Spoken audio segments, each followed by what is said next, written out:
నామమున మీ అందరికీ వందనములు. దేవుడు మనల్ని జీవింపచేసి మరి యొక్క దినాన్ని మనకి ఇచ్చి మనల్ని ఇక్కడ కూర్చుండబెట్టారు అంటే అది ఆయన ఇచ్చిన కృప. ఆయన ఎంతగా మనల్ని ప్రేమిస్తున్నారు అన్నదానికి మనం అందరం ఉదాహరణ. ఆయన ఇచ్చిన కృపని మనం జ్ఞాపకం చేసుకుంటూ ఎలా ప్రవర్తించటం ఆయన దృష్టిలో మంచిదో, ఎలా ఉంటే ఆయనకి ఇష్టమో నేర్చుకోవటానికి ఆయన ఇచ్చిన చక్కటి అవకాశం. ఈ అవకాశాన్ని మనం ఏం చేసుకోవాలి? ఖచ్చితంగా సమయమును పోనీయకూడదు. సద్వినియోగం అనేటువంటిది మన మనస్సులో ఉంటే తప్ప ఆయన వాక్యం యొక్క విలువ మనకు అర్థం కాదు. ఆలోచన విధానం మనుషుల పట్ల ఉన్నట్లు దేవుని పట్ల ఉంటే అది ఇక్కడికి వచ్చిన తర్వాత అసలు సూట్ అవ్వదు. ఇక్కడికి వచ్చిన తర్వాత లోకాన్ని వదిలేయాలి, అది చాలా కష్టం. లోకాన్ని వదలటం అంటే నీకు ఎవరున్నారు, ఎందుకున్నారు, నీ బాధ ఏంటి, నీ ఆనందం ఏంటి, ఇవన్నీ వదిలేసి దేవుని అందే ఆనందించండి అనే ఒక దేవుని యొక్క మాటను బట్టి మనం ప్రవర్తిస్తే తప్ప ఆయన మాటలు అర్థం కావు.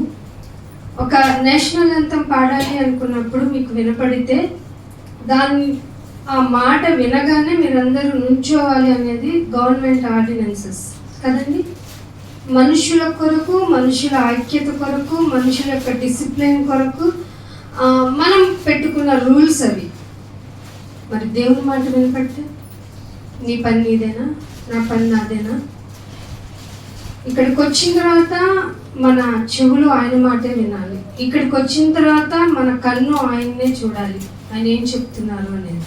ఇక్కడికి వచ్చిన తర్వాత మనమందరము మౌనంగా ఉంటే ఆయన మాట యొక్క స్పష్టత మనకు తెలుస్తుంది.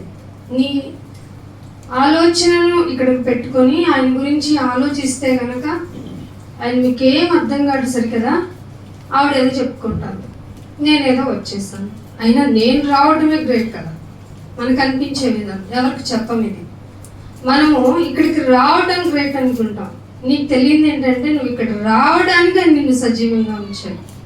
ప్రపంచంలో ఎవరికి తెలియని నిజం ఇది. నిజ దేవుని యొక్క ప్రణాళికలో భాగంగా మనం ఇక్కడ ఉన్నాం అనేది ఇక్కడ ఉన్నప్పుడు అర్థమైతే ఆ సన్నిధిని అనుభవించడానికి ప్రతి క్షణం ఇక్కడ ఉన్నప్పుడు థ్యాంక్ యూ గాడ్ అనుకుంటూనే ఆయన ఏం చెప్తారని చెవి యొగ్గి ఆలకించడం అతి అవసరం. లోకం ఏమిటంటే తన జ్ఞానానుసారంగా, తన నాలెడ్జ్ ప్రకారంగా లోకం తను ప్రవర్తించాలని అనుకుంటుంది. ఎలా అంటే నేను దేవుడి దగ్గరికి దేవుడు ఉన్నాడు, ఒప్పుకుంటున్న వారి సంఖ్య ఎక్కువ ఉండేది. Very great. ఇది చాలా మంచిగా సంతోషించదగ్గ విషయమే. కానీ ఎలా వస్తున్నారు అనేది ఇంపార్టెంట్. అది ఎవరికి, నీకు నాకు ఇంపార్టెంట్ కాదు. సాక్షాత్తు దేవుని యొక్క ఆలోచన, నువ్వు ఎలా వస్తున్నావు అనేది కన్సిడర్ చేసుకునేది ఎవరు? దేవాతి దేవుడు. వచ్చే విధానంలో లోకం ఎలా వస్తుంది అంటే నేను పండో, ఫలమో, ది బెస్టో, లేకపోతే ఎక్కువ మోతాదులో ధనమా, ధాన్యమా, పశువుల, అంటే మన యొక్క లాంగ్వేజ్ ప్రకారం మాట్లాడుతున్నా గొప్ప కానుక ఏమన్నా ఇచ్చేద్దామా, కాసుల పేర్ల, లేకపోతే బంగారు గొలుసుల, వజ్రాల, వైఢూర్యాల, ఇలా ఇచ్చేసి దేవుడిని ప్రసన్నం చేసుకుంటున్నాను అనుకుంటున్నాడు. ఇదే కదా దేవుడికి ఇష్టం. దేవుడు ఏం చేసుకుంటాడు? ఒక వజ్రం పెట్టేసుకుంటాడు. దేవుడు ఏం చేసుకుంటాడు? నువ్వు ఇచ్చిన డబ్బులు ఆయన అకౌంట్లో, ఆయనకు ఒక సపరేట్ గాడ్ బ్యాంక్ అని ఒకటి ఉండదు కదా, ఆయన దాసేసుకుంటూ ఉంటాడు. ఆయనకు అవసరం కదా డబ్బులు. మన ఆలోచన లేదు అంటే ఆయనకి కొన్ని ప్రత్యేకమైన ఫ్లవర్స్ ఇద్దామా, లేదంటే కొన్ని ప్రత్యేకమైన సువాసన భరితములైన అగరొత్తులతో కూడిన ధూపాన్ని వేద్దామా, లేకపోతే దీపాన్ని వెలిగించుకుందామా, ఇలాంటి ఆలోచనలతో మానవాళి మొత్తం బ్రతికి నేను దేవునికి పూజించుకున్నాను, దేవుణ్ణి దర్శించుకున్నాను, ఐఎమ్ వెరీ హ్యాపీ అని వాళ్ళ యొక్క మార్గాలలో ఉండి ఆలోచించుకుంటున్నారు. చెవి గలవాడు దేవుని మాట విననుగాక. అయితే దేవుడు ఏం చెప్పాడు అనేది ఆలోచించడానికి దేవుని బుక్కే కావాలి. ఏమండి, దేవుడు ఎట్లా చెప్పేస్తాడు? దేవుడు చెప్తే మనం చేయగలమా అసలు? అఫ్ కోర్స్ నిజమే, ఆయన నీ దగ్గరికి రావాల్సినంత అర్హులమే మనం కాము. కానీ ఆయన లోకాన్ని ఎంత ఎంతో ఎంతో అని ఈక్వల్ గా ఏం చెప్పాడు? అద్వితీయగా, నేను ఎప్పుడు చెప్తాను అద్వితీయము అంటే ఇంకా దేర్ ఈజ్ నో ఆప్షన్, ఆ పర్సనే ద్వితీయత్వం లేనివాడు అని. ఆ అద్వితీయ కుమారుడు అనేది రిలేషన్ మనం మెయింటైన్ చేస్తున్నాం. కుమారుడి కంటే నువ్వు ఎక్కువ ఎవరిని ప్రేమించలేవు కదా. సో ఆ కుమారుడిని నేను ఇచ్చేసాను, అంతగా నిన్ను ప్రేమించుకున్నాను అని చెప్పటానికి, తన ప్రేమను రుజువు చేయడానికి ఏమాత్రం అర్హత లేదు మనకి. ఎందుకంటే ఆయన క్యారెక్టర్ అలాంటిది, పరిశుద్ధత, ప్యూరిటీ. ఆ ప్యూరిటీ ఎలాంటిదంటే నేను సత్యాన్నే పలుకుతాను. నువ్వు అనుకున్న సత్యంగా సుమా, నువ్వు అనుకునే నిజం కాదు సుమా. ఎలాంటిదంటే మనుషులందరినీ ప్రేమించే విధానంలో నాలో మచ్చను నువ్వు చూడలేదు. అది ఆయన తత్వం. ఇది దేవుని యొక్క లక్షణం. దేవుడు ఏం కోరుకోరు? వజ్ర వైఢూర్యాలు కోరుకోరు, డబ్బులు కోరుకోరు, నువ్వు ఇచ్చేది ఏది కోరుకోరు. ఇన్ఫాక్ట్ ఆయన అదే అంటాడు, నేను ఆకలి కొంటే. అఫ్కోర్స్ నాకు ఆకలితో పని ఉండదు, శరీరానికే ఆకలి, ఈ శరీర తత్వమే ఆకలి. ఆ ఆకలి గొంటే కూడా, ఆకలి అయితే కూడా నేను నీతో చెప్పను. ఇది దేవుడు మాట్లాడటం అంటే. దేవుడు అంటే చెవులో చెప్తే వినేసాను పోనిచ్చి మాట్లాడు, నీ కోరిక ఏది చెప్పుకో, నీకు స్వెటర్ వేస్తాను పో, నీకు సెటస్కోప్తో టెస్ట్ చేస్తాను దేవుడా, నీ జోల పడతాను దేవుడా, నీకు ఉయ్యాల వేస్తాను దేవుడా. ఈ క్యారెక్టర్ కాదు దేవుడు అంటే. దేవుడు అంటే అర్థం ఏమిటంటే నా అవసరాన్ని, నాకు ఏదైనా అవసరం అంటే నీతో పంచుకునేంత ఈక్వలైజేషన్ నీకు లేదు. నువ్వు మనిషివి, నేను దేవుణ్ణి. దేవుడు మనిషిని చేస్తాడు, మనిషి దేవుణ్ణి చెయ్యనేరడు, లేదు, అవ్వదు, కాదు. అర్థమవుతుందా? సో ఈ క్లారిటీతో కనుక మనిషి భూమి మీద బ్రతికితే దేవుడు ఎవరో ఈజీగా అర్థమైపోతుంది. శబ్దం రాకుండా ఫోన్లు కూడా మీరు మోడ్ మార్చుకుంటే బెటర్, లేదంటే సైలెంటో ఇంకేదో ఉంటారు కదా, ఏదో మోడ్లో పెట్టేయండి దయచేసి. మీరు వచ్చే 7 రోజుల తర్వాత ఇక్కడికి వచ్చిన తర్వాత మీరు ఇచ్చే అరగంటలో పావుగంట వింటారు. ఆ పావుగంటలో 10 మందిని డిస్టర్బ్ చేస్తారు. ఆ 10 మందిలో 2 అసలు పట్టించుకోరు.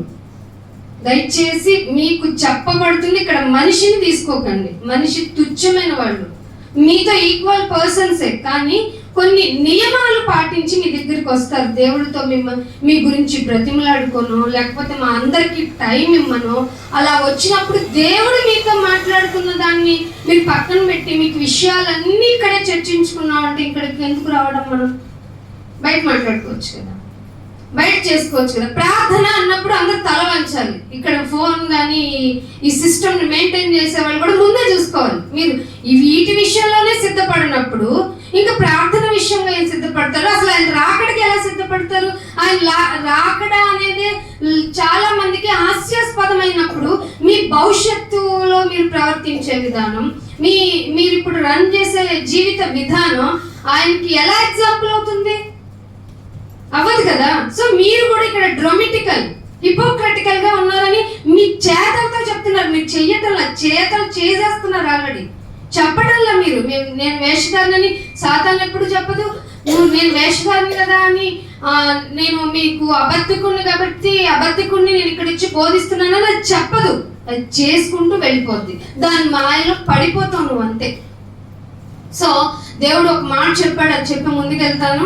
సామెతల గ్రంథము 29వ అధ్యాయం తీయండి. బైబిల్ ఉన్నవారందరూ బైబిల్ తీయండి. రాసుకోగలిగిన సామర్థ్యత ఉన్నవాళ్ళు రాసుకోండి. ఇవి మీకు చాలా ఉపయోగపడతాయి ఈ మాటలు. 29వ అధ్యాయము సామెతల గ్రంథము 18వ వచనం చూడండి. ఏ యుక్తి అనగా ఉక్తి అనగా మాట అంటే దేవుని యొక్క దేవోక్తి అంటే దేవుని మాట లేని ఎడల ఏమవుద్ది? దేవుడు చెప్పకపోతే ఏమవుద్ది? జనులు కట్టు ఉండదు, కట్టు లేకుండా తిరుగుతారు. ఇప్పుడు మీకు కట్టు లేదు అంటే లోకంలో లేదు కదా దేవుని మాట. వాళ్ళ ఇష్టమైన మాటే దేవుడు మాట అనుకొని, అదే బైబిల్ చెప్పింది, మనుషులు కల్పించు పద్ధతులే దేవుని ఉపదేశం కదా, ఇది పాటించేద్దాం, ఇలా చేసేద్దాం, ఇన్ని రోజులు ఉపవాసం ఉందాం, ఇన్ని రోజులు ఇలాగా దేవుడు ఇంకొక మందిరానికి వెళ్దాం, మనకు కార్యం జరుగుద్ది, గొప్ప ఏమిటవి మెరాకిల్స్ జరిగిపోతాయి, లేని ఏదైనా చేసేసేవాడే దేవుడు. ఆఫ్ కోర్స్ దేవుడు ఏదైనా చేయగలడు. ఆయనకు అసాధ్యమేదన్నా? ప్రతిదీ సాధ్యమే. అందుకే దేవుడు అయ్యారు. మరి ఆయనకి ఒక పర్టిక్యులర్ ప్లేస్ లోనే ప్రభావం ఉంటుందా? ఆయన సర్వాంతర్యామి కాదు, సర్వమును మించిన వాడు. ప్రపంచాలు కాదు, ఆయన విశ్వానికి మొత్తానికి ఆయనకి ఆధిపత్యం ఉన్నవాడు. ఎందుకంటే ఆయనే క్రియేటర్. ఆయన క్రియేటర్ ఏం చెప్తున్నాడంటే, ఒక మేధావి, ఒక జ్ఞాని, సర్వాన్ని అనుభవించిన వ్యక్తి బుద్ధి తెచ్చుకుని రాసిన మాట ఏమిటో తెలుసా? నా మాట ప్రకారం, నా యుక్తి ప్రకారం, నా యొక్క ఆలోచన ప్రకారం నడుచుకుంటే నేను తప్పిపోతాను. నేను తప్పిపోకుండా ఉండాలంటే నాకేముండాలి? దేవుని మాట ఉండాలి. అది ఎక్కడ దొరుకుతుంది? మీరు అనుకునే గుళ్ళలో గాని, మీరు అనుకునే విగ్రహము పెట్టుకొని పూజిస్తాననుకున్న ప్రతిదీ ఆయన దృష్టిలో కొట్టి వేయబడి ఉన్నది. ఇది మీరు నమ్మి తీరాలి. ఇది మీ చెవులకు పడిపోయింది. ఇంకా ఏంటి మిగిలిందయ్యా అంటే, దేవుడే చెప్పిన మాట ఏంటంటే దైవ గ్రంథం. దేవుడే వ్రాయించింది ఏంటంటే ఆయన మాట వ్రాయించింది బైబుల్. ఎందుకు ఇక్కడికే వచ్చేసామంటే, ఇది తప్ప వేరే మార్గం లేదు. ఇలాంటి మాటలే బైబుల్ కి మంచి మంచి స్ట్రెంగ్త్ కలిగించే విధంగా ఉంటాయి. దేవుని మాట లేకపోతే మనుషులు కట్టడి తిరుగేస్తారు. ఎలా చేస్తారంట? కట్టుండదు. ఒక భార్యతోనే ఉండాలి, ఒకరితోనే జీవించాలి, ఒక జీవిత విధానం నీలో డిసిప్లిన్ మేనర్ ఉండాలి. అసలు పెళ్ళే వద్దు. పెళ్లి చేసుకుంటే నువ్వు నీ భార్య గురించి ఆలోచిస్తావు, పెళ్లి చేసుకుంటే నీ భర్త గురించి ఆలోచిస్తావు. మీలో కామాభిలాష లేకుండా ఉండాలంటే భార్య కంపల్సరీ అని చెప్పింది ఎవరు? బైబుల్. మీరు ఏం చేసినా తప్పు లేదు, చూడటం తప్పు కాదు, తిరగటం తప్పు కాదు అని మనకి న్యాయం చెప్పేవాళ్ళు కూడా ఇప్పుడు న్యాయంలో సెక్షన్స్ మార్చుకొని మనకి చెప్పిన దేవుని మాట ఇప్పుడు ఎప్పుడు ఎల్లప్పుడూ నిలిచేది. ఆ నిలిచే మాటలో కట్టడి ఉంటుంది. మనిషి పరిగెత్తుతాడు, తనకు ఇష్టం వచ్చిన రీతిగా పరిగెడతాడు. అప్పుడు పరిగెట్టేటప్పుడు ఆగవలసినది ఉంది అని తెలియాలంటే దేవుని మాట ఉండి తీరాలి. దేవుని మాట లేని ఎడల జనులు కట్టడి లేక తిరిగేస్తారు. ధర్మము, ధర్మశాస్త్రము అని ఉంటుంది. ఎవరిచ్చారు ఈ ధర్మశాస్త్రాన్ని? ఎవరిచ్చారు? మనుషులు రాసింది కాదు. అది బైబిల్లోనే ఉందంటే దేవుని యొక్క మాట దైవావేశము వల్ల కలిగినది. దేవునికి ఆవేశం ఉంది ప్రియులారా. దేవుడు శాంతమయుడు అనుకుంటున్నారా? ప్రేమమయుడు అనుకుంటున్నారా? అది కాయిన్కి వన్ సైడే. దేవుని యొక్క ఆవేశం ఉంది. మనుషుల్ని రక్షించుకోవాలి. మనుషులు కట్టడలేక తిరిగేస్తున్నారు. వాళ్ళకి న్యాయం ఏదో, విధేదో, ఎక్కడి వరకు నేను ఎలా ప్రవర్తించాలో అనేది ఎవరు చెప్పేవారు లేరు. ఒకవేళ వాళ్ళు చెప్పిన మనుషులు వాళ్ళ స్వార్థ ప్రయోజనాల కోసమే చెప్తారు. సో చెప్పాల్సింది ఎవరంటే నేనే. ఎందుకంటే నేనే వాళ్ళని నిర్మించాను, సృజించాను. సో ధర్మశాస్త్రమును అనుసరించాలి. ఏం చేయాలి? వినాలి కూడా కాదు, అనుసరించాలి. అబద్ధం ఆడకూడదు, ఎప్పుడైనా సరే ఆడకూడదు. అవసరానికి అబద్ధం అంటే అస్సలు కుదరదు. బైబిల్ దగ్గర వ్యభిచరించకూడదంటే అసలు ఆయన గుమ్మలో అడుగు పెట్టడానికి లేదు. ఇంకా చాలా చాలా ఉన్నాయి. ఇశ్రాయేల్కి ఇచ్చిన 10 ఆజ్ఞలే అయితే వాటి వల్లనే వాళ్ళకి మరణం ప్రాప్తించే పొజిషన్కి వస్తే, మనకి నూతన నిబంధనకు వచ్చిన తర్వాత 600కి పైగా ఆజ్ఞలు ఉన్నాయి. దేన్ని తప్పిపోయినా ఆయన యొక్క శిక్షలోనికి వెళ్ళిపోతాం. సో కనికరిచ్చాడు. దీన్నే కృపాకాలం అంది బైబిల్. ఏమనింది? కృపాకాలం. ఏమండి పాత నిబంధనలో అది మీకు గానప్పుడు పాత నిబంధన ఎందుకు పక్కన పెట్టండి అనకండి. History is more important. మనం మంచిది కాదా, ఏది నిజం, ఏది చెడ్డది, మనకి లోకపరంగా ఉన్న హిస్టరీని తీసుకుంటే బైబిల్తో మ్యాచ్ చేస్తే పాత నిబంధన కంపల్సరీ కావాలని క్రొత్త నిబంధనలోనే చెప్పింది. ఈ సంగతులు మీకు దృష్టాంతములు, మీకు ఎగ్జాంపుల్, మీకు గుణపాఠం. ఇశ్రాయేల్కి ఏమి ఇచ్చినేమన్నారు? మమ్మల్ని చంపడానికి తెచ్చావా? నువ్వు కూడా అంటావు ఈ లోకంలోకి వచ్చిన తర్వాత. అన్ని ఇవ్వాలి కదా. నువ్వు ఏదైనా అడుక్కోవాలా? నువ్వే కదా పుట్టించావు. ప్రతిదీ అడుక్కుంటున్నాను, నువ్వు ఇవ్వలేదు కాబట్టి నేను అన్నం తిన్నాను. దాన్ని ఉపవాసం అంటున్నాను. స్వార్థపూరితమైన ఉపవాసమా మనం చేయాలి? ఇలా చెప్పుకుంటూ పెడితే రోజుల తరబడి చెప్పుకున్న మనలో దోషమే కనపడుతుంది, కానీ మనం నీతిమంతులుగా తేల్చబడం. ఎవరి ద్వారా నీతిమంతులుగా తీర్చబడ్డామంటే ఆయన ఇచ్చిన రక్తము ద్వారానే మనం శుద్ధీకరించబడ్డాం. సో ఆ ప్రొసీజర్లో ఆయన దగ్గరికి రావడానికి మనల్ని ప్రేమించాడు, దేవోక్తిని ఇచ్చాడు. 66 పుస్తకాలు నువ్వు పగలు చదువుతావా? రాత్రి చదువుతావా? కాదు, దినము రాత్రి అంటూ ధ్యానము చేయాలి. ధ్యానం అంటే పోసట్టుకొని పేరు చదవటం కాదమ్మా. ధ్యానం అంటే ఏదో 4 పేర్లు పుస్తకంలో రాయటం అసలు కాదు. ఏమిటయ్యా అంటే నువ్వు ఇచ్చిన విధులేంటి, నేను ఎంతవరకు పాటిస్తున్నాను, ఎక్కడ తప్పిపోయాను క్షమించు అని. ఇది శరీర బలహీనతని ఒప్పుకొని నోటితో ఒప్పుకుంటే చాలా రక్షింపబడతానన్నా. ప్రతి దినము వధించబడే వాళ్ళగా క్రైస్తవ జీవితం నేను ఎప్పుడు చెప్తున్నాను, మారు మనస్సు పొందు అనేది మతమా మార్గమా? ఖచ్చితంగా మార్గమే. ఆ మార్గాన్ని మసివేసి మారేడుకాయ చేసి లోకం తన జ్ఞానంతో ఒప్పుకోవటం లేదు. నువ్వు ఒప్పుకోవాలి కదా, నిన్ను ఇక్కడికి తీసుకొచ్చాడు కదా, నీకు వినపడేలాగా చేస్తున్నాడు కదా. అందరూ అంతటా మారు మనసు ఏమన్నాడైనా? మతంలోకి మారండి అలా. మారు మనసు ఏం చేస్తుందంటే నీలో ఒప్పుకునే విధానాన్ని కలిగిస్తుంది. అవునైనా నీ అంతకు నువ్వు ఒప్పుకోవు. అందుకే పరిశుద్ధాత్మ వారు కూడా సహాయం చేస్తారు. నువ్వు గుడికి వచ్చిన అమ్మయ్య నేను పరిశుద్ధుని అయిపోయాను అంటే ఖచ్చితంగా అది సాతాను తత్వమే. నాయనా నేనేంటినైనా నీ మాటలు వింటున్న కొద్దీ నాలో పాపతత్వం ఇంకా బయటపడుతుంది. ఇంత మంచివాడు అయినా నన్ను క్షమించి నాకు కాలాన్ని ఇచ్చావు, ఆయుష్నిచ్చావు, ఆరోగ్యాన్ని ఇచ్చావు, తిండినిచ్చావు, వస్త్రాన్ని ఇచ్చావు, అన్నిటికీ మించి గాలిని ఇచ్చావు. ఇది లేకపోతే నేను బ్రతకగలనా? నేను బ్రతికున్నాను కానివ్వండి నీ ప్రేమ. ఇవన్నీ మర్చిపోయి నాకు ఏదో లేదని చింత. ఈ చింత కూడా వద్దు. ఈ చింత యావత్తు నా మీద వెయ్యమన్నావా? ఎంతటి పుణ్యాత్ముడివి నాయన నువ్వు. అయినా నేను సనగటం నేర్చుకున్నాను, గొనగటం నేర్చుకున్నాను, మూలగటం నేర్చుకున్నాను. ఏమిటినైనా నా మనస్తత్వం చిచ్చి అస్సలు మంచివాడిని కాదు. అందుకే రోమపత్రికలో పౌలు గారు ఇదంతా అబ్జర్వ్ చేసుకునేమన్నాడు, నేను మంచి చెయ్యాలనుకుంటున్నాను, నా వల్ల కావటంలా. పాప నియమం ఉంది నా శరీరంలో. ఏది శరీరం కావాలి అంటుందో ఆత్మ ఒప్పుకోదు. ఆత్మ ఏది చెయ్యమంటుందో శరీరము అస్సలు చెయ్యదు.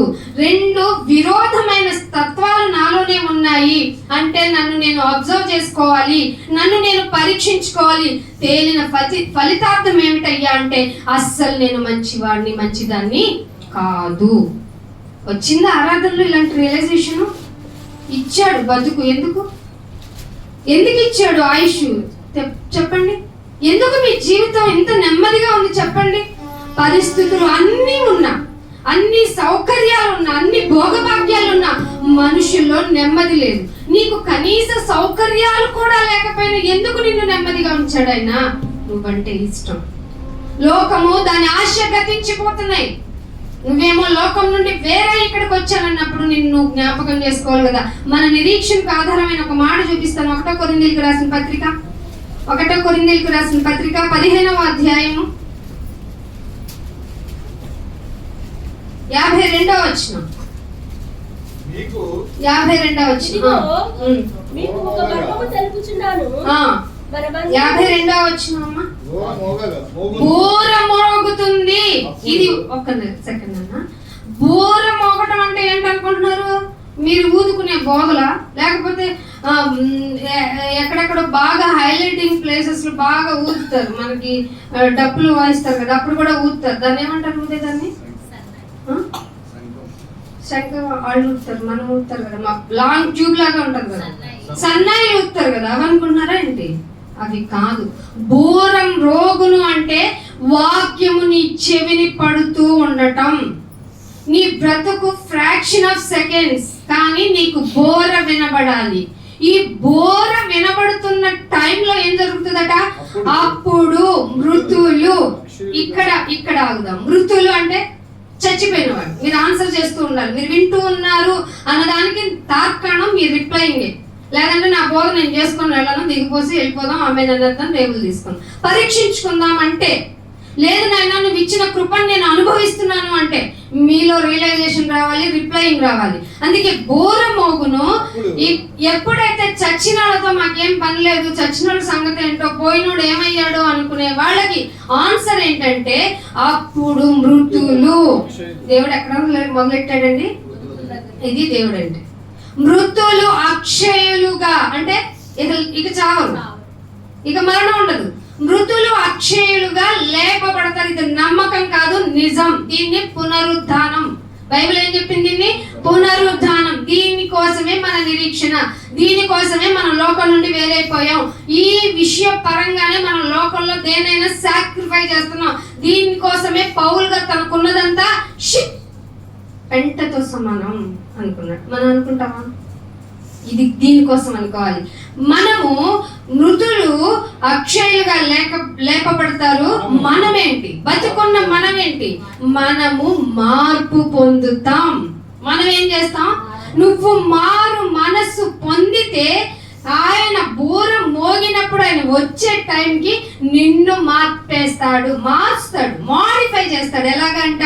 క్షయమైంది శరీరం. ఈ శరీరం క్షయం అవడానికి కారణం ఏమిటి? ఏమిటి కారణం? మట్టి కనుక. మన్నైనది, మట్టి అయినది తిరిగి ఎక్కడికి వెళ్తుంది? మట్టిలోకి వెళ్ళిపోతుంది. ఇన్ఫాక్ట్ ఈ శరీరానికి కొంచెం బాధ అయినా, కొంచెం ఇబ్బంది అయినా దీనికి తత్వం ఏమిటంటే అమ్మో సెన్సిబిలిటీ, చిన్నదాని. అందుకే మనం గుచ్చుకుంటే బాధపడతాం, కాలితే భయపడతాం, జ్వరం వస్తే హాస్పిటల్ పరిగేస్తాం, మరణకరమైనది వచ్చేస్తే మీ జీతము, మీకున్న సంపద అంతా ఇచ్చేసి మమ్మల్ని కాపాడండి అని ఈ లోకపు వైద్యుల్ని ప్రతిమలాడతాం. కానీ దేవుడు ఏమంటున్నాడంటే క్షయమైపోతుంది. నువ్వు ఎన్ని పెట్టుబడులు పెట్టి ఈ శరీరానికి, ఇంకా కావాలనే ఈ శరీరం, ఏమాత్రం తృప్తి పొందని ఈ శరీరం, ఎంత తిన్నా నాకు వద్దు అని చెప్పని ఈ శరీరము ఒక రోజు మృతమైపోతుంది. కానీ ఈ శరీరాన్ని తిరిగి లేపగలిగిన క్యాపబిలిటీ నాకుంది. ప్రపంచం ఎక్కడ ఆగిపోయిందో బైబిల్ అక్కడ ఆరంభమవుతుంది. అందుకే క్షయమైన ఈ శరీరం అక్షయతను ధరించుకోవాలి. అక్షయత అంటే మొట్టమొదట లేపబడిన వారు ఎవరా అని థింక్ చేయాలి. ఎవరైనా మొట్టమొదటిగా ఎలా వచ్చారు? చనిపోయిన తర్వాత గాయాలు అలాగే ఉన్నాయి. నాకు నొప్పి అనలా. చాలా మంది గాయాలు ఉన్నాయి, ఎక్కడ రెస్ట్ తీసుకొని వచ్చారు అన్నారు. వాళ్ళకు దండం పెట్టేసి వాళ్ళ అవిశ్వాసాన్ని బట్టి చింతిద్దాం. కానీ ఈ శరీరానికి గాయం ఉన్నా, ఈ శరీరానికి ఇబ్బంది ఉన్నా అవేమి ఇబ్బంది పెట్టవు. ఆఫ్ కోర్స్ తలుపేసింది. ఏం చేశారు? ఆయన తలుపు వేసినట్టే ఉంది, లోపలికి వచ్చారు. చిన్నివండివి ఈ అక్షయత ధరించుకున్న శరీరం చేసేటువంటి పనులు చిన్న మచ్చుకు రాయించాడు ఆయన. ఆ తర్వాత ఏమవుతుందో మీకు అనవసరం అన్నాడు. కొత్త భూమి, కొత్త ఆకాశం వస్తాయి. దాని తర్వాత ముందు అక్షయత ధరించుకున్న శరీరం ఏమేమి చేయగలదు? దానికి తలుపులు అడ్డు కాదు, అసలు ఈ భూమే అడ్డు కాదు. అర్థమైందా? అందుకే అక్షయతను ధరించుకోవాల్సి ఉన్నది. ఇది నిరీక్షణ. క్షయమైపోకుండా ఉండే శరీరం నీకు వచ్చింది, దాన్ని ధరించుకోవాలి. మర్త్యమైన ఈ శరీరము అమర్త్యతను, చచ్చిపోయే ఈ శరీరము, చావు లేని శరీరాన్ని, మీకు అర్థమైన సరళ భాషలో చావు లేని శరీరాన్ని ధరించుకొనవలసి ఉన్నది.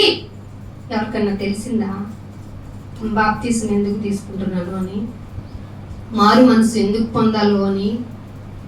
ఇవన్నీ తెలిస్తే క్షయమైన శరీరం అక్షయతను ధరించుకోవాలి, మర్త్యమైన శరీరం, చచ్చే ఈ శరీరం అమర్త్యతను ధరించుకోవాలన్న విజ్ఞత తెలిస్తే ప్రతి సెకను ఆయన కొరకు ఎలా బ్రతకాలో తెలుస్తుంది. నీకు ఇవ్వబడిన ప్రతి సదుపాయాన్ని వినియోగించుకోవాలి, దుర్వినియోగం కాదు. అది సమయమైనా, నీకు ఇవ్వబడిన వసతులైనా, రిలేషన్స్ అయినా, ఏదైనా కానీ దాని పట్ల నువ్వు చాలా చాలా కండిషనల్గా, చాలా చాలా యథార్థంగా బ్రతుకుతావు. అర్థమవుతుందా? ఎలాగైనా ఏమని చెప్తారు లోకంలో? తప్పండి, కొన్ని బలహీనమైన క్షణాలండి. అబ్బా బలహీనమైన క్షణాలే కదా, వదిలేయచ్చు కదా. మరి బలహీనం అని తెలుసు కదా, చేయకుండా ఉండాలి కదా. మరి మనల్ని మనం సముదాయించుకోవడం, మనల్ని మనం సర్దిపుచ్చుకోవడం, మనకి మనం భరోసా ఇచ్చుకోవడం మనకు మించినట్టు లేవు. మనం ఏం చేయాలంటే నేను మంచివాళ్ళు కాదని ఒప్పుకోవాలి. అందుకనే ప్రకటన గ్రంథం 21వ అధ్యాయం జాగ్రత్తగా వినండి, ముగింపుకు వస్తున్నాను. ప్రకటన గ్రంథం 21వ అధ్యాయం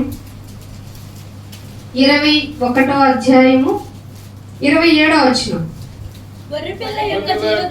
21వ అధ్యాయము 27వ వచనం ఏమిటంటే అది ఏ గ్రంథం అట? జీవ గ్రంథము. ఆ గ్రంథం ఎవరు హ్యాండ్ ఓవర్ లో ఉంటుంది? గొర్రె పిల్ల. అంటే మీరు మామూలుగా చూసి ఆయన కట్టుకోవడానికి బట్టలు లేవు, దేవుడు అంటే ఎట్లా ఉండాలి, రిచెస్ట్ గా ఉండాలి, దేవుడు అంటే ఎలా ఉండాలి, పెద్ద సింహాసనం మీద ఉండాలి, కొయ్య మీద ఉండటం ఏంటి, ఇలాంటి వాళ్ళందరి యొక్క పేర్లన్నీ రాసుకోవడానికి ఒక బుక్ ఎట్టుకున్నాడంట ఆయన. ఈ రాసుకున్న బుక్ లో ఏముంది? ఆ బుక్ పేరు ఏంటంట? మళ్ళీ చెప్పండి. ప్రతిరోజు మీ ప్రార్థనలో నాయన జీవ గ్రంథం నుండి నా పేరు తొలగించకు. ఇక్కడికి వచ్చిన వాళ్ళు చేయాల్సింది. బయట నీ రిలేషన్స్ ఎవరు ఉన్నారు, బాప్తిస్మము, మారు మనసు, ఇవన్నీ ఇష్టపడని వాళ్ళ కోసం ఆయన జీవ గ్రంథంలో పేరు వచ్చేలాగా మమ్మల్ని కనికరించండి అని ప్రార్థన చేయాలి. చేస్తున్నారు? మీ ఫ్యామిలీ ప్రేయర్స్ జరుగుతున్నాయా? జరిగితే ఇక్కడికి వచ్చిన తర్వాత మీ గురించి ఆలోచిస్తారు. మీకు ఇచ్చిన ఆత్మ రక్షణ గురించి ఎన్ని చెప్పినా ఏమిచ్చుకోలేదు ఆయన. ఇదిగో యథార్థమైన నా హృదయాన్ని నీకు సమర్పిస్తున్నాను, నా హృదయ పూర్వకమైన జిహ్వ ఫలం. జిహ్వ ఫలం అంటే నోటి ద్వారా వచ్చిన నా యాగాన్ని నీకు సమర్పిస్తున్నాను అంటారు. ఏమి ఇవ్వలేకపోతే నువ్వెందుకు ఇక్కడికి రావడం? ఉపయోగం ఏంటి నీ వల్ల? ఏం ఉపయోగం లేదు. ఉపయోగం లేని వాడు నువ్వే ఒప్పుకోవు. ఏంట్రో నీ వల్ల ఉపయోగం అంటావు. ఇక్కడికి వచ్చిన తర్వాత నేను నీకు ఉపయోగపడతాను అనుకుంటున్నే ఆయనకి జిహ్వ ఫలాన్ని ఇవ్వాలి. అందుకే అంటున్నాడు జీవ గ్రంథం అందు వ్రాయబడిన వారే. ఏమిటట? రాయబడాలి. పేరు లిస్ట్ లో ఉందండి, నా పేరు ఓటర్ లిస్ట్ లో ఉందండి, నా పేరు ఓట్ వేయడానికి ఉందండి, నా పేరు ఆ లోన్ కి అవైలబుల్ గా ఉందండి, నా పేరు ఏవో పథకాల్లో లిస్ట్ అవుట్ అయింది. ఇవి కాదు. ఇవి వచ్చినా రాకపోయినా, నీకు రిజర్వేషన్ లో పేరు ఉన్నా లేకపోయినా, నువ్వు ఏవో పథకాలకి అర్హుడవి అయినా కాకపోయినా, ఏ గ్రంథంలో నీ పేరు ఉండాలో తెలుసా? జీవ గ్రంథములో నీ పేరు ఉండాలి. ఇది దేవుని గ్రంథం. నీకు అర్థమైన భాష కాబట్టి ఆయన గ్రంథము జీవము అని చెప్పాడు. ఇది దాటి అమర్త్యతను ధరించుకున్న తర్వాత నీకు మించిన నాలెడ్జ్ వస్తుంది. అది ఇప్పుడు నీకు చెప్పిన అర్థం కాదు కాబట్టి ఇక్కడ దృశ్య రూపకంగా ఏ మాటలు అయితే ఉన్నాయో, ఏ వస్తువులు అయితే ఉన్నాయో, ఏ రిలేషన్స్ ఉన్నాయో వాటితో నీకు పోల్చి చెప్పాడు. అంతే. అర్థమవుతుందా? మించింది దేవుని జ్ఞానం. అందుకే అంటున్నాడు మీరు వ్రాయబడిన వారైతేనే ప్రవేశిస్తారు కానీ, ఇక్కడ very important question, very important element ఏంటంటే నిషిద్ధమైనది ఏదైనా, అసహ్యమైనది ఏదైనా. నిషిద్ధం అంటే పందా? నిషిద్ధం అంటే నిషిద్ధం అంటే ఆయన కొరకు ఒప్పుకోని హృదయం నిషిద్ధం. ఆయన మాట విని ఆయన మాట ప్రకారం ఆయన చిత్త ప్రకారం చేయని మనుషులే. ఇందాక ఫస్ట్ మాటలో ఏం చెప్పాను? దేవోక్తి లేని ఎడల పశువులు కట్టు తిప్పి తిరుగుతాయా? ఎవరికి ఇవన్నీ అయితే మనుషులకి. మనుషులైన మనము నిషిద్ధమైనది గాని, ఇంకేంటట అసహ్యమైనది గాని, అబద్ధమైనది ప్రతిదీ లోకంలో. నేను అందుకే మొట్టమొదటిగా చెప్పాను, అబద్ధమైనది ప్రతిదీ బాగా హైలైట్ అవుతుంది లోకంలో. ఈ అబద్ధమైనది జరిగించేవాడే మనిషి. వాడెవడైనను దానిలో ప్రవేశింపడు. మరి ఏం చేయాలి? మార్చుకున్నాం, వచ్చాం. నీ గురించి ప్రతి ఆదివారం మాకు అవైలబుల్ టైంలోనే కలుసుకుంటున్నాం. మేమందరం ఫ్యామిలీస్ గా వచ్చాం. నీ ఎదుట మమ్మల్ని మేము కనపరుచుకోవాలని వచ్చాం. కనపరచబడుతున్న మాలో నిషిద్ధమైనది ఉండిందా? అసహ్యమైనది ఉందా? అసలు అబద్ధంగా మేమే నీ ఎదుట భక్తిని చూపిస్తున్నామా అని పరీక్షించుకోవాలి. అందుకే 1 కొరింథీయులకు రాసిన పత్రిక 11వ అధ్యాయము 27వ వచనం 28వ వచనం. 1 కొరింథీయులకు రాసిన పత్రిక 11వ అధ్యాయము. ఎవరట? మనుషులు అన్నాడు కాబట్టి జెంట్స్ వస్తారు. జెండర్ లో లేడీ కాబట్టి మేము అవసరం లేదు, మాకు నో రూల్స్, మేము ఫోన్ తగ్గించండి సంపేతం అంతే అంటారా ఏంటి? విన్నారు నిన్న వార్త? లేడీస్ ఏమన్నాడంటే హస్బెండ్, మీరు వార్తలు వినరు ఏమన్నారు, సీరియల్స్ మాత్రం దొరుకుతారు. ఏమన్నాడంటే హస్బెండ్ ఫోన్ సౌండ్ తగ్గించి అన్నాడండి. ఏం మాట్లాడుతుందని చంపేసింది. ఎక్కడో కాదు, మన గుంటూరులో. నవ్వుగా ఉంది కదా మనకి. ఎంత హృదయం కఠినమైపోతే ఒక ప్రాణాన్ని తీసేయడానికి కత్తి ఇంట్లో ఉంది, ప్రాణం తీసేసే కత్తి. ఎవరైనాను సరే మనుష్యులైన వారందరూ చదవమ్మా. కాబట్టి ప్రతి మనుష్యుడు ఇక్కడికి వచ్చాం నాయన, సంఘం అనేటువంటి ఈ లోకాన్ని వదిలేసి.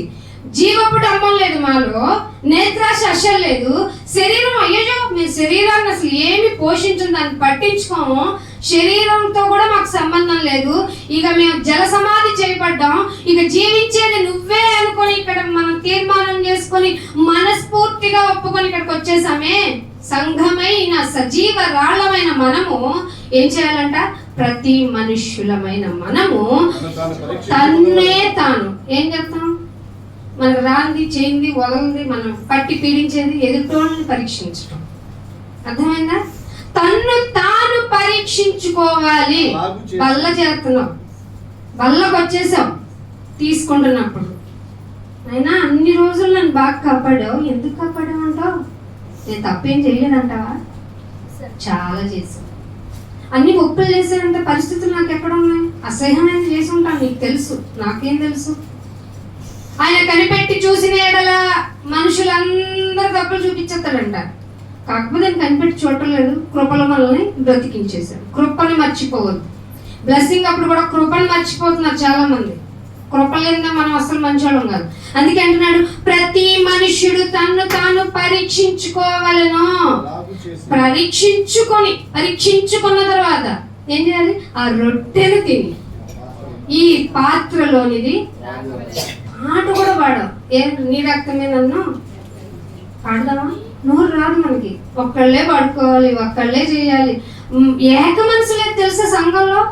ఏక మనసు. నాయన నా తండ్రి, నువ్వు నన్ను క్షమించావు, నా పాపాలను నువ్వు అసలు నీటితో తుడిచేసావేంటి నాయన? ఇది ఎవరు చేయలేదు కదా. కొంతమంది జంతువులు బలిచ్చేస్తే కానీ పాప ప్రక్షాళన జరగదంటారే, నువ్వేంటి నాయన చేత్తో తుడిసినట్టు తుడిచేసి మరి ఎన్నటికి, ఇది ఇంపార్టెంట్, ఎన్నటికి జ్ఞాపకము చేసుకోను. ఏమంటాడు ఆయన? జ్ఞాపకం చేసుకోడంట.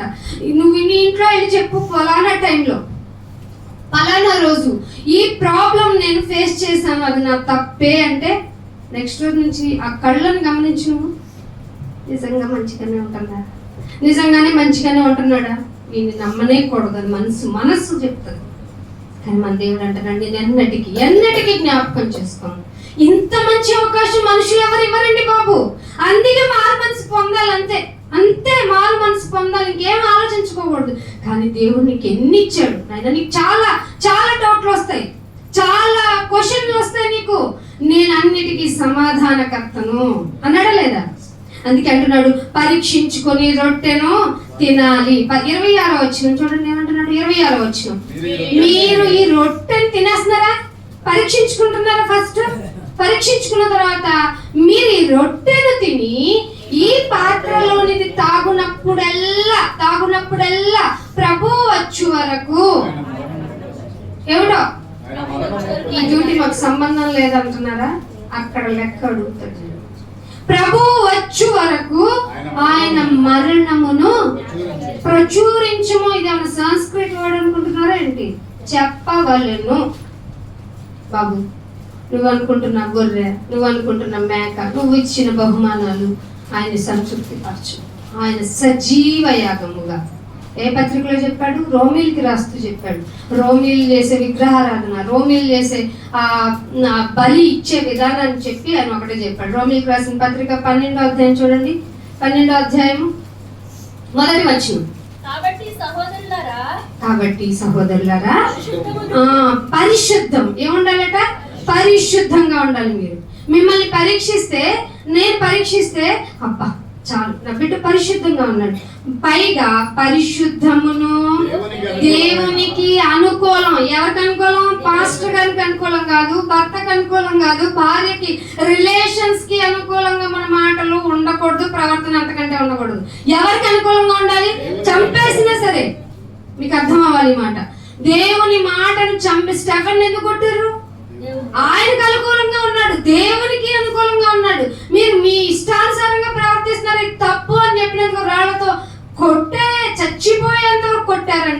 ఎంత మూర్ఖతరం ఉంది ఆనాడే. అందుకే అంటున్నాడు, పరిశుద్ధమును దేవునికి అనుకూలం సజీవంగా బతికున్నప్పుడే. చచ్చిన తర్వాత చచ్చే క్షణం ముందు బయటికెళ్తా కదా ఆయన, అప్పుడు అన్ని పాపాలు ఒప్పేసుకో. తెలిసి మరీ ఒప్పుకోలేదు కాబట్టి శిక్ష అధికమరా నాయన. అందుకే అంటున్నాడు, సజీవ యాగముగా మీకుందేంటో తెలుసా? మీ శరీరం, బతికున్న శరీరం, ఈ మాటలో బ్రతికి ఉన్న శరీరములను తీసుకొచ్చి ఆయనకి సమర్పించండి. ఏముంది? ఏం లేదనకండి. సజీవ యాగముగా మీ శరీరములను ఆయనకి ఇచ్చేయండి, సమర్పించి దేవుని సమర్పించండి అని పౌలు గారు అప్పుడు ఎవరికి? రోమీలకు. దేవుని వాత్సల్యతను బట్టి మిమ్మల్ని బ్రతిమాడుకుంటున్నాను. మీరేం చేస్తున్నారు తెలుసా? 2వ వచనం, మీరేం చేస్తున్నారట? ఈ లోక మర్యాదతో వస్తున్నారట. గుడికొస్తే ఎప్పుడన్నా పెళ్లి కావాలంటే పాస్టర్ గారు సర్టిఫికెట్ ఎవరు ఇచ్చేస్తారు, అందుకు వెళ్దాం.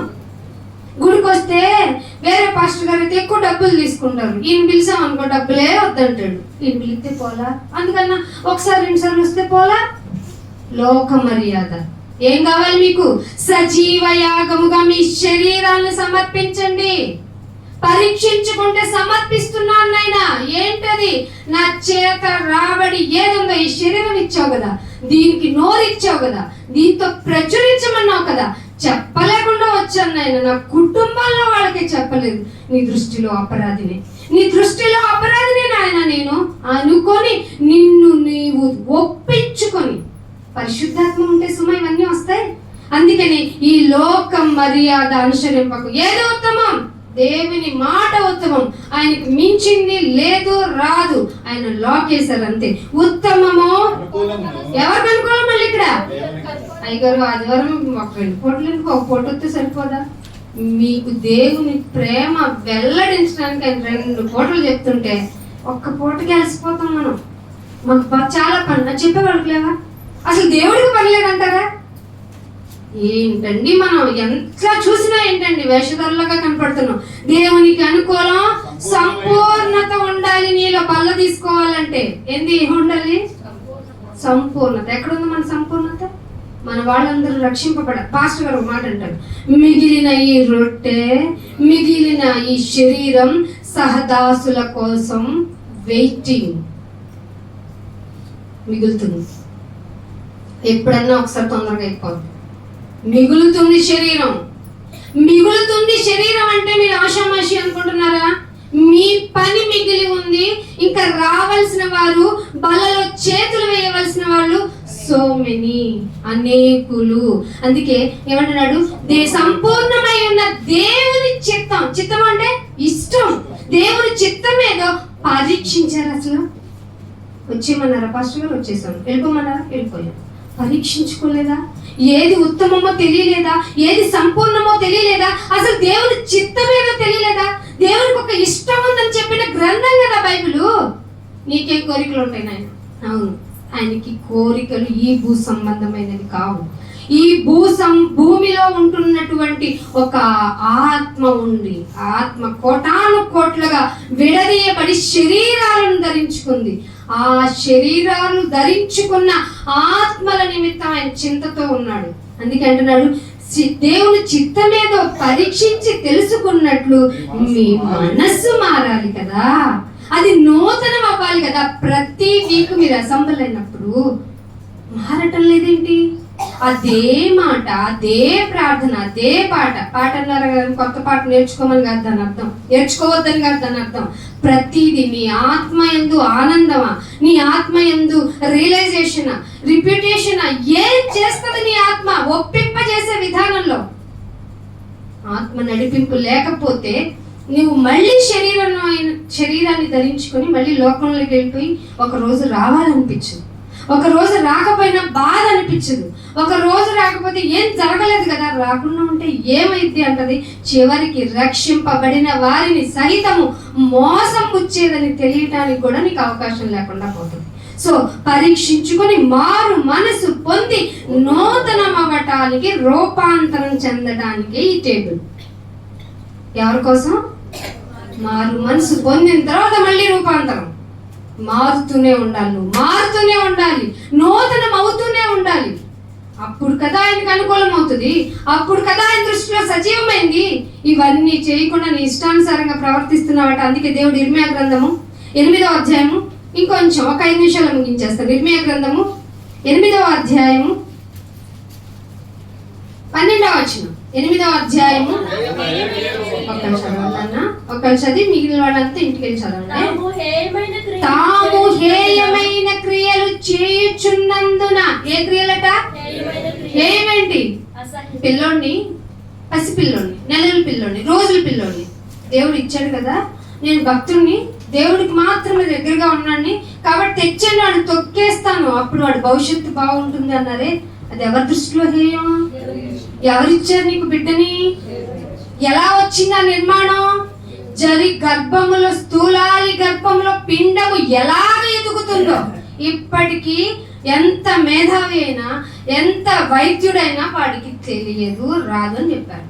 పుట్టినప్పుడు ఎన్నో ఎముకలు ఉంటాయి, తర్వాత ఇన్నే కుదించబడి ఎలా జరిగింది నీకు తెలియదు. అలాంటి బిడ్డని నీ దగ్గరికి తీసుకొస్తే నీలో ఉన్న మూఢ నమ్మకత్వం వల్ల ఇంకొకరికి ఇచ్చేస్తే, లేకపోతే ఇక్కడికి వచ్చిన తర్వాత దేవుడు సన్నిధి అని చెప్పుకుంటా ఆయనకి నేను పాట పాడి మహిమ చెల్లి. పాట పాడితే మహిమని బైబిల్లో ఒక్క రిఫరెన్స్ చూపించండి. నీ పాట దేవునిని నువ్వు స్థుతి చెల్లించడం, అది దేవుడిచ్చిన అవకాశం మనకి. మన స్థుతి చెల్లించడానికి కాదు, అని పని చేయడానికి వచ్చాం.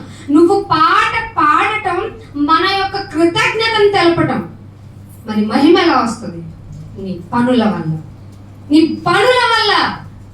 అదే అంటున్నాడు, హేయమైన క్రియలన్నీ పెట్టుకొని ఇక్కడికి వచ్చి తందనాలాడి దేవునికి స్తోత్రం చెప్పి స్తోత్రం చెప్పడానికి పగలు రాత్రి పనిచేసే ఏంజల్స్ ఉన్నారు. ఒక్కటే మాట వాటికి ఏమిటి చెప్పండి? పరిశుద్ధుడు, పరిశుద్ధుడు. ఆయన ముఖాన్ని చూసే అవకాశం లేకపోయినా ఆయన 2 చేతులతో ఏం కప్పుకున్నాయట? ముఖాన్ని కప్పుకున్న కూడా పరిశుద్ధుడు, పరిశుద్ధుడు, పరిశుద్ధుడు అని ఒక్క మాటతో ఆయనకి స్తుతియాగం డే అండ్ నైట్ జరుగుతుంది. నువ్వేం చేస్తున్నావు తెలుసా? గంతులేస్తున్నావు ఇక్కడికి వచ్చి. మాట వినుట శ్రేష్టము, ఉత్తమము అన్న మాటను మర్చిపోయి నీకు ఇష్టమైన హే క్రియలన్నీ, నువ్వు అనుకున్నవన్నీ ఇంప్లిమెంట్ చేసి నీ ఇష్టానుసారంగా ప్రవర్తించి ఆయన్ని మహిమ పరుస్తున్నానంటావా? అది హేయమైన క్రియ అని నీకు అనిపించడం లేదంటే నీలో పరిశుద్ధాత్మ లేదు. నువ్వు వేషధారివి, నకిలీ బోధకుడివి. హేయమైన క్రియలు చేయుచున్నందున సిగ్గుపడవలసి వచ్చెను గాని వారు ఏమాత్రము ఎవరి భయం లేదనే కదా రెడీగా ఉండు. ఏమాత్రము సిగ్గు పడరు. ఎంత చెప్పు, రియలైజేషన్, మారు మనసు, రూపాంతరం చెందాలన్న ఆశ, సజీవ యాగంగా మా శరీరాన్ని అర్పించాలన్న బలమైన తీర్మానం నీలో లేనప్పుడు ఇదే జరుగుతుంది. సిగ్గుపడాలి కానీ సిగ్గుపడరు. అవమానము నొందేశాం ఇంకా మేము అని వారికి అసలు తోచదంట. చెప్పినా తోచదా? ఎస్, పరిశుద్ధాత్మ సహాయం లేదు నీకు. పిలిస్తే రాడైనా, బాప్తిసం తీసుకున్న వెంటనే నీలో వచ్చి ఉండి నీవు చేస్తున్న ప్రతి దానిని ఒప్పింపజేస్తాడాయన. ఆ ఒప్పింప చేయడానికి అవకాశం ఇవ్వకుండా నీ ఇష్టానుసారంగా ప్రవర్తించడం భక్తి కాదు. ఏమంటున్నాడు అక్కడ? వారి హేయమైన క్రియలు చేయుచు సిగ్గుపడవలసి వచ్చును కానీ వారు ఏమాత్రము సిగ్గుపడరు. అవమానం నొందామని వారికి తోచనే లేదు. పడిపోయిన వారిలో వారు పడిపోయారు. ఆల్రెడీ పడిపోయిన వాళ్ళు ఎవరు మీకు తెలియాలి. లోకంలో ఉన్నవాళ్ళు పడిపోయారు. వాళ్ళతో మేము దేవుణ్ణి నమ్ముకున్నాం అనే వాళ్ళు హేయమైన క్రియలు వాళ్ళు చేస్తున్నాము, అవమానం నొందామని తెలియకుండా వాళ్ళతో పాటు వీళ్ళు పడిపోయారు. మీరు గుర్తు పెట్టుకోండి, అండర్లైన్ చేసుకోండి. నేను వారిని విమర్శించే కాలం ఉంది. విమర్శ అంటే నాన్న, బాబు అన్న తప్పు, తిట్టడం. ఇక నువ్వు చేసిన ప్రతి దానికి నువ్వు ఎక్కడ తలదాచుకున్నావు అన్న కుదరని పరిస్థితి. విమర్శన కాలమున వారు తొట్టిల్లు. అయ్యో ఇదే నేను ప్రభు అని కదా ప్రార్థించాను, ప్రభు అని కదా స్వస్థత చేశాను, ప్రభు అని కదా దెయ్యాలు వెళ్ళగొట్టాను అంటే దేవుడు అన్నాడు, ప్రభువా అని పిలుచు ప్రతివాడు ప్రభు యొక్క చిత్తము నెరిగి. మార్కు సువార్త 7వ అధ్యాయం ఇంటికి చదువుకోండి. ప్రభు చిత్తము నెరిగి ప్రవర్తించేవాడే పరలోకానికి వస్తాడు. చదవలేదా? చదివే టైం ఎక్కడ ఉంది? నువ్వు మై కట్టుకుంటే ఓ గోలే కదా. ఆలోచించండి. మీరు ఏ మార్గంలో ఉన్నారు? దేవుడు అనుకునే మాయ మార్గంలో ఉన్నారా? దేవుడు అని చెప్పే నిజమైన మార్గంలో ఉన్నారా? దేవుడు చెప్పిన నిజమైన మార్గం నీకు చాలా ఇరుకుగా ఉంటుంది. మనం ఎంచుకున్న మార్గం చాలా విశాలంగా ఉంటుంది. అందుకే కాసేపు వెళ్ళి అక్కడ కూర్చొని ఉంటే మనశ్శాంతిగా ఉంటుందంటాం. ఇక్కడికి వచ్చిన తర్వాత నువ్వు కొట్టబడితే ఎస్ నేను దేవుని మాటలో ఉన్నాను. అందుకే యెషయా 1 కొరింథీయులకు రాసిన పత్రిక ప్రకటన గ్రంథం, దీనికంటే మత్తయి సువార్త 24వ అధ్యాయం మత్తయి సువార్త. ఎప్పటి వరకు నువ్వు జీవితాన్ని ఎలబుచ్చాలి? 24:13 వచనం, అంతం వరకు సహించాలి. బాగోయ్, ఎప్పటి వరకు అంటే మన టార్గెట్ ఈ ఆదివారం వచ్చి వెళ్ళిపోతే కుదరదంట, వచ్చే ఆదివారం వచ్చి వెళ్ళిపోతే కుదరదంట, పండగ రోజు వస్తాం. అంతము వరకు సహించువాడే వాడే రక్షింపబడతాడు. ఏంటన్నా రక్షణ కంప్లీట్ అవ్వలేదన్నా. అందుకే చదవమన్నాను. చదువువాడు ధన్యుడు అన్నాను. లాస్ట్ గ్రంథంలో రాయించాను కదా, రివల్యూషన్స్ లో. చదువువాడు ఈ సమయము సమీపించిన కొలది మీరు ఇంటికి చదవండి ఈ ప్రవచన వాక్యాలను. చదువువాడు ధన్యుడు. అందుకే క్రైస్తవులు అన్న వాళ్ళకి అక్షర జ్ఞానం ఉండాలి, చదువు ఉండాలి. అందుకే ఏమంటున్నాడు, ఎందుకు నాయనా అంటే 12వ వచనం, అక్రమము విస్తరిస్తుంది. నువ్వు చెప్పేది తప్పు అనే సమాజం మొదలవుతుంది. క్రమమైన జీవితంలో మీరు లేరు అంటే వాళ్ళు మనల్ని చంపడానికైనా ప్రయత్నించేస్తారు. అక్రమం విస్తరించుట వలన అనేకుల ప్రేమ చల్ల. భర్త కదా, పోషించేవాడు కదా, తండ్రి కదా, నిన్ను పోషించిన వాడు కదా, మర్యాద ఇవ్వాలి కదా, భార్య కదా, బాధ్యతలను నిర్వర్తించాలి కదా, సముదాయించాలి కదా, ఫ్యామిలీని మెయింటైన్ చేయాలి కదా, బాధ్యతలు ఉన్నాయి కదా మనకి. ఇవేమొద్దు, నాకు నచ్చకపోతే చంపేస్తా. అక్రమము విస్తరించుట చేత ప్రేమ చల్లారిపోతుంది. అనేకుల ప్రేమ, మోస్ట్ ఆఫ్ ది పీపుల్ ప్రేమ చల్లారిపోతుంది. ఏం చేయాలి నువ్వు? 13లో మరి ఈ లోపు ఏం జరగాలి? నాయన ఇదే జరుగుతుందా? ప్రపంచం ఇంతేనా? ఇంకా మారదా? అంటే ఈ లోపు ఏం చేయాలంటే ఈ రాజ్య సువార్త సకల జనులకు. ఏ రాజ్య? ఈ లోక రాజ్యం కాదు, దేవుని రాజ్యం. అన్ని లోహాలతో పోల్చబడిన గొప్ప రాజ్యాల కంటే ఒక రాజ్యం ఉంది. ఆ రాజ్యం భూమి మీద సైలెంట్ గా నడుస్తుంది. దానిలో ఉన్న వాళ్ళే సంఘంలో ఉన్న వాళ్ళు నిజమైన భక్తులు. ఈ రాజ్య సువార్త సకల జనులకు సాక్ష్యం అయిపోవాలి. నీకు వినపడిందా? ఈ వీధిలో వినపడిందా? ఆ ఊర్లో వినపడిందా? ఆ వాడలో వినపడిందా? అక్కడికి వెళ్ళామా? ఊరు, వాడ, రాజ్యం, రాష్ట్రం, దేశం, ప్రపంచాల వరకు అందరం కలిసి పనిచేసి సాక్షార్థమైపోయిన తరువాత లోకమందంతటా ప్రకటింపబడిన తరువాతే అంతము. ఇంకా రాలేదంటే ఏం చేసినట్టు? నువ్వు ప్రచురించి రాలేదన్నట్టు. అప్పుడు ఏమైనట్టు? అపరాధి అయినట్టు. అపరాధులు ఎక్కడికి వెళ్తారు? నరకంలోనికి వెళ్తారు. సో నీ పని చేసి వచ్చి టేబుల్ చేయాలి. నీ పని చేసి వచ్చి దేవుని గురించి ఒప్పుకోవాలి. నిన్ను నీవు పరీక్షించుకోవాలి. అలా పరీక్షించుకుంటున్నావా లేదా? లాస్ట్ ఒక మాట చూపించేసి ముగించేస్తాను. అంతము, ప్రకటన గ్రంథము 2వ అధ్యాయం 10వ వచనం. లాస్ట్ మాట, ప్రకటన గ్రంథము 2వ అధ్యాయము 10వ వచనం. శోధింపబడినట్లు అపవాది మీలో కొందరిని చెరలో వేయింపబోచున్నాడు. 10 దినములు శ్రమ కలుగును, మరణము వరకు. ఎప్పటి వరకు నమ్మకం ఉండాలి? బాగా తీసుకుని వెళ్ళిపోయి అమ్మయ్య వాటికి నాకు ఎగ్జామ్ కంప్లీట్ అయిపోయింది, బుక్ చించేసి ముక్కలు చేసి అవతలు పడేద్దాం అన్నట్టుగా మనం చేస్తాం కదా. స్టడీస్ అప్పుడు చేసేవాళ్ళం కదా. ఈ క్వశ్చన్ ఉండిందే, ఈ మార్క్స్ ఉన్నాయే, రానివ్వలేదు అని చించి బయటపడేస్తాడు. ఇంకో 10 రోజులు ఆగండి, పిల్లలు ఎలా వాళ్ళ ఫ్రస్ట్రేషన్ ఎలా బయటపెడతారు. అలా కాదండి. ఎప్పటి వరకు నమ్మకంగా ఉండాలి? ఎప్పటి వరకు ఎగ్జామ్ రాయాలి? పరీక్షించుకోవడం ఎప్పటి వరకు ఉండాలి? మరణము వరకు నమ్మకముగా ఉండుము, నేను నీకు. ఎందుకు చేయాలి బల్లలో చేతులు? ఎందుకు బాప్తిసం తీసుకోవాలి? ఒక క్లారిటీ ఉందని మీ అందరికీ అనుకుంటున్నాను. సో మీరు మందిరానికి వచ్చేటప్పుడు, మళ్ళీ ఎక్కడన్నా కూడికి జరిగినప్పుడు పరిగెత్తుకుంటూ వచ్చేది, నడుచుకుంటూ వచ్చేది, కాలు పనిచేయట్లేదు కుంటుకుంటూ వచ్చేది. అయినా పాపం పాస్టర్ గారు మంచివాడు, మీకు వెహికల్స్ అరేంజ్ చేస్తున్నారు. ఆయనకి మనసు ఎవరు ఇచ్చారంటారు? అవునా? అయితే మరింతగా ముందుకెళ్దాం. ఆయన రాజ్యంలో మనందరం కలుసుకునేలాగా ప్రచురించి నెక్స్ట్ వీక్ ఎవరికి చెప్పామంటే నా పక్కన ఇదిగో ఇంకొక పర్సన్ వచ్చాడు. వచ్చిన కొత్త వాళ్ళకు కూడా నేను చెప్తున్నాను, మీరు వెళుతున్నది, మీరు పాటిస్తున్నది దేవుని యొక్క మార్గం గురించి విదితమైతే మీలో మీరు రియలైజ్ అవ్వండి, ఒక తీర్మానానికి రండి.